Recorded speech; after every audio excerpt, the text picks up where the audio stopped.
জন্মদিনের ৬ মাস পর জন্মদিনের ব্লগ শেয়ার করছি। ছোট, ছোট ক্লিপগুলি হচ্ছে আমার মোবাইল ফোনে ছিল। আর আমি মূলত ভিডিও শেয়ার করি স্মৃতি হিসেবে ধরে রাখার জন্য। তাই হচ্ছে জন্মদিনের প্রায় ৬ মাস পর আমি এই ব্লগটা শেয়ার করছি। আরশের দ্বিতীয় জন্মদিনের ডেটটা ছিল একদম আশুরার দিনে। আশুরা যেহেতু একটা শোকাবহ দিন, তো ওই দিন আমি ওর জন্মদিনটা সেলিব্রেট করিনি। আমি ঠিক এর ২ দিন পর ওর জন্মদিনটা সেলিব্রেট করেছি। আরশের ১ম জন্মদিনে আরশ বেশ অসুস্থ ছিল, আর ওর দ্বিতীয় জন্মদিনে আমি বেশ অসুস্থ। ঠান্ডা জ্বরে আমি একদম কুপোকাচ্ছিলাম, তো আমার বোনকে দিয়ে সাজাচ্ছিলাম। আমার অতটুকুও সাহস ছিল না যে আমি সাজাতে পারবো।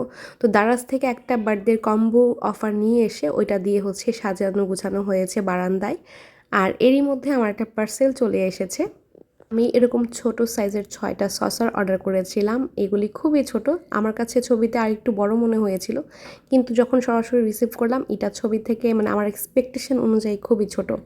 আর কাপটা আমার এক্সপেকটেশনে এত বড় পাবো আমি আশা করছিলাম না। কিন্তু কাপটা পেয়েছি সাইজে বেশ বড়, আর সসারগুলো পেয়েছি বেশ ছোট।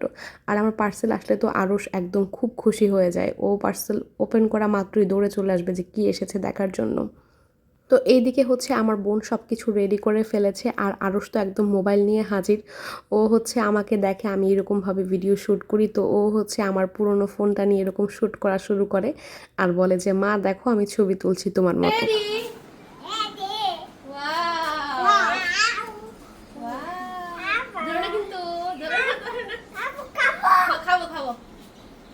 কেক দেখে আরশ তো খুবই খুশি হয়ে গেছে।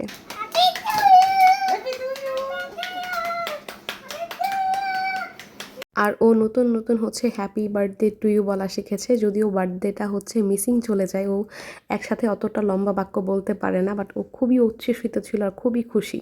আর আমি এবার ওর জন্মদিনে কাউকেই হচ্ছে ইনভাইট করিনি, যেহেতু আমি নিজে অসুস্থ আর মহরম মাস চলছিল। তো আমার কাজিনদেরকে নিয়ে আর আমি হচ্ছে ওর সাথে একটা ম্যাচিং পুরনো জামা নিয়ে সুন্দর করে একটা থিম রেডি করেছি কিছুক্ষণের মধ্যে। এটা আইডিয়াটা ক্রিয়েট করে হচ্ছে এরকম একটা ছোটোখাটো অনুষ্ঠান করা হয়েছে। দেখলে মনে হচ্ছে যে আগে থেকে হয়তো চিন্তা ভাবনা করে করা হয়েছে, কিন্তু আসলে এরকম না। আমি একদম ইনস্ট্যান্ট এটা করেছিলাম। আর যেহেতু আশুরার মাস, ওই সময় আমরা তেমন একটা হচ্ছে আনন্দ উদযাপন করি না, বাট ছেলের যেহেতু দ্বিতীয় জন্মদিন, ও আমি চাই বড় হয়ে ওর এই হ্যাপিনেসগুলো ও নিজের চোখে দেখবে যে মা ওর জন্য কী কী করেছি। আর সারাদিনটা হচ্ছে ওভাবেই চলে গেছে। আমি অসুস্থ ছিলাম, সন্ধ্যার দিকে একটু ওষুধ টষুধ খেয়ে বাসায় কেক বানাচ্ছি, কারণ আমার বাবা হচ্ছে ক্রিমের কেক খায় না, আমার হাতে বানানো কেকটাই খাবে। তো চিন্তা করলাম সবার জন্য একটু হাতে কেক বানাই। তো সন্ধ্যার দিকে হচ্ছে প্রায় 2টার মতো হাতে কেক বানিয়ে নিয়েছি। আরশ যা যা খেতে পছন্দ করে তা তাকে দুপুরবেলা বানিয়ে আমি সার্ভ করেছিলাম। আর সন্ধ্যার দিকে হচ্ছে একটু গরুর সাদা মাংস রান্না করেছি। আজকে খুব বেশি একটা রান্নাবান্না আমি করি নাই। কেক আর হচ্ছে গরুর সাদা মাংসটা রান্না করেছি। আর কেক বানিয়ে রাখার সাথে সাথে আমার ভাই এখান থেকে হচ্ছে লোপাট করে নিয়ে গেছে। সেই সাথে আমি বালুশাহী মিষ্টি আনিয়েছি সবার জন্য। সবাইকে বালুশাহী মিষ্টি আর আমার হাতে বানানো কেক খাওয়াবো। আর সন্ধ্যার দিকে হচ্ছে আরশের জন্য যে কেকটা আমি অর্ডার করেছিলাম সেটা খাচ্ছি। আমি ওর ফার্স্ট জন্মদিনেও নাজ সেলস কর্নার থেকে কেক আনিয়েছিলাম, এবারও সেটাই এনেছি।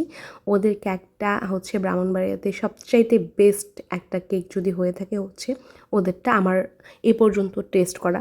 তো ইনশাল্লাহ যদি আল্লাহ বাঁচিয়ে রাখেন নেক্সট সবগুলো বার্থডেতেই হচ্ছে আমি ওখান থেকে কেক অর্ডার করব। কেকটা বেশ ভালো ছিল। আর এভাবেই করেই হচ্ছে আরশের সেকেন্ড জন্মদিনটা চলে গেল।